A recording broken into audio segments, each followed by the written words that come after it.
Assalamualaikum warahmatullahi wabarakatuh. Saya Ahya Anggraini, guru bahasa Inggris di SMA Negeri 13 Palembang.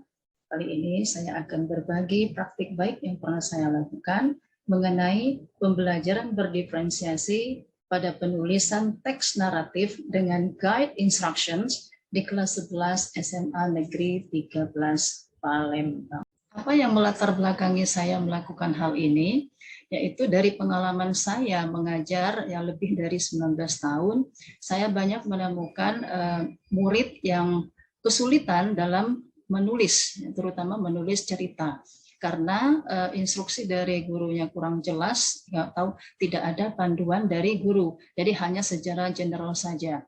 Nah, kali ini saya mencoba bagaimana supaya anak-anak ini mudah dalam menulis, maka perlu diberikan instruksi-instruksi yang memudahkan mereka dalam membuat rancangan atau framework dari suatu cerita. Nah, kemudian akan dikembangkan menjadi dalam bentuk cerita utuh. Selain itu juga masalah penugasan biasanya semua murid disamaratakan. Nah, dalam kesempatan ini saya melaksanakan atau mengimplementasikan pembelajaran berdiferensiasi, di mana diferensiasi yang saya lakukan adalah diferensiasi produk, ya, diferensiasi produk. Jadi anak-anak diberi tugas sesuai dengan kemampuan, bakat, dan minat mereka masing-masing. Dalam hal ini saya mendiferensiasikannya sesuai dengan gaya belajarnya. Jadi ada yang audio, ada yang visual, dan ada yang kinestetik. Nah, di sini saya menyuruh atau meminta anak membuat ceritanya, kemudian dikumpulkan atau dikirimkan. Mereka memiliki 3 pilihan, jadi boleh dalam bentuk video, bisa dalam bentuk teks, dan bisa juga dalam bentuk audio. Nah, untuk yang anak-anak gaya belajarnya visual, mereka bisa memilih teksnya dalam bentuk teks file PDF. Ya. Kemudian untuk anak-anak yang kelompok audiovisual, mereka bisa membuatnya dalam bentuk video. Kemudian untuk yang lain, untuk yang audio bisa memilih dalam format file MP3. Adapun tantangan yang saya hadapi yaitu bersumber dari 2. Yang pertama ada dari faktor internal dan ada juga dari faktor eksternal. Dari faktor internal biasanya adalah keterbatasan keterampilan dan pengetahuan saya. Kemudian dari faktor eksternal seperti kurangnya sarana dan prasarana, dan juga kurangnya teman untuk berdiskusi, yaitu teman yang memiliki growth mindset. Juga tentu tidak didukung dengan dana yang memadai. Nah, tetapi saya berusaha mengatasi tantangan-tantangan tersebut. Kalau untuk dari faktor internal, saya berusaha belajar, terutama belajar secara mandiri, baik itu menonton YouTube maupun mengikuti webinar-webinar yang secara gratis ataupun yang berbayar. Kemudian untuk faktor eksternal, saya komunikasikan kepada pihak-pihak yang terlibat, baik dari sekolah maupun dari murid. Adapun tahapan-tahapan kegiatan pembelajaran yang saya lakukan, yaitu yang pertama diawali dengan doa, kemudian dilanjutkan dengan apersepsi, kemudian diskusi, kemudian penugasan, presentasi, refleksi, dan asesmen. Nah, pada kegiatan apersepsi ini, ya setelah doa, saya menyampaikan beberapa bait pantun, ya dalam bahasa Indonesia dan juga dalam bahasa Inggris, karena ini materi ini sudah dibahas sebelumnya. Jadi menggunakan pantun ini adalah mengaitkan pembelajaran yang sebelumnya dengan pembelajaran yang akan dan pantun ini juga memberikan minat yang luar biasa kepada murid, ya, karena mereka antusias dengan mendengarkan pantun yang diberikan.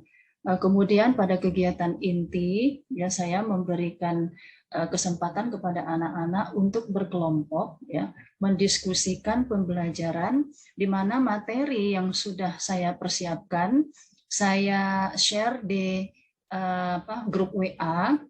Jadi saya kirimkan linknya kepada anak-anak sehari sebelum pembelajaran.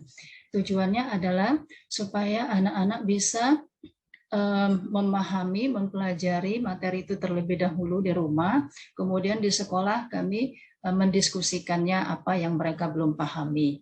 Artinya saya menggunakan metode blended learning, jadi offline dan online.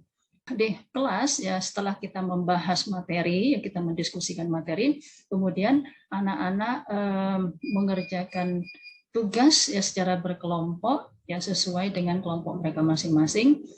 Kemudian saya memberikan panduan atau instructions untuk mereka dalam hal menulis teks narasi. Nah, setelah saya memberikan instruksi apa yang harus mereka lakukan, kemudian mereka mengerjakan tugas itu secara berkelompok, mendiskusikannya dengan anggota kelompok mereka masing-masing. Nah, selanjutnya setelah selesai, perwakilan kelompok itu mempresentasikan ke depan, yaitu tentang rancangan atau framework dari cerita yang akan mereka tulis. Ya, selanjutnya setelah mereka selesai membuat rancangan atau framework dari cerita, hasil diskusi mereka, kemudian mereka akan mengembangkan rancangan tersebut menjadi sebuah teks yang utuh. Nah, setelah selesai membuat teks yang utuh, kemudian anak-anak mengumpulkan karyanya atau tugasnya itu ke link yang sudah saya sediakan. Tugasnya bisa berupa PDF, file PDF, bisa juga format MP3, dan bisa juga dalam format video yaitu MP4. Setelah selesai pembelajaran, ya aktivitas penutupnya, yaitu kami menyimpulkan materi pelajaran, kemudian saya dan murid-murid melakukan refleksi. Nah, untuk murid, saya sudah menyiapkan link refleksi, juga saya tahukan dalam grup WA, sehingga mereka bisa leluasa menjawab pertanyaan-pertanyaan yang sudah saya siapkan sebagai refleksi. Untuk saya pribadi, ya saya introspeksi diri apa yang menjadi kekurangan dan kelebihan dari apa yang sudah saya implementasikan. Anak-anak saya berikan asesmen. Ya, asesmennya ini juga secara online, ya saya sudah siapkan kerjakannya secara online. Setelah itu pembelajaran selesai, diakhiri dengan pantun dan salam penutup dari saya. Demikianlah apa yang dapat saya sampaikan ya, pada kesempatan ini. Mudah-mudahan praktek baik saya ini bermanfaat untuk saya pribadi dan juga untuk Bapak Ibu guru yang ada di seluruh Indonesia. Warahmatullahi wabarakatuh. Waalaikumsalam warahmatullahi wabarakatuh.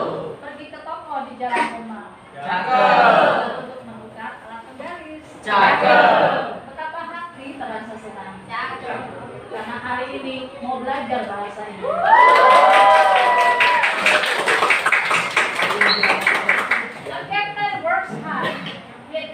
Day by day. There is a question in my heart. How are you feeling today? Fine. Right.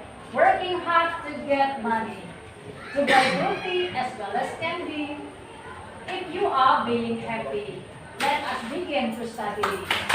Anak-anak, pada hari ini kita akan membahas tentang teks naratif ya. Nah, materinya sudah membagikan di grup WA kita kemarin ya, sudah di-share. Apakah kalian sudah menerima semua? Sudah. Oke, sudah dipelajari? Yes. Nah, baik. Tujuan pembelajaran kita pada hari ini yaitu di akhir proses pembelajaran, anak-anak diharapkan bisa memahami fungsi sosial, struktur teks, dan unsur kebahasaan dari teks naratif. Nah, dari materi yang sudah menjelaskan, yang sudah share-kan kemarin, apakah anak-anak ada pertanyaan? Ingin bertanya, Mem? Ya, silakan. Bagaimana membuat teks naratif dengan mudah? Oke, baik, terima kasih ya, pertanyaannya bagus sekali.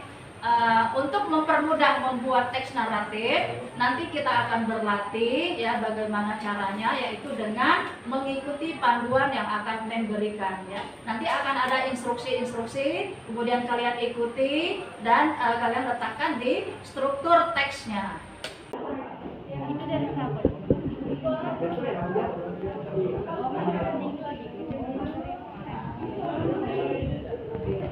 Hasil diskusi dari kelompok kami, inilah rancangan cerita kami, yaitu terdiri dari karakter yang dimana karakternya itu ada singa, tikus, dan semut.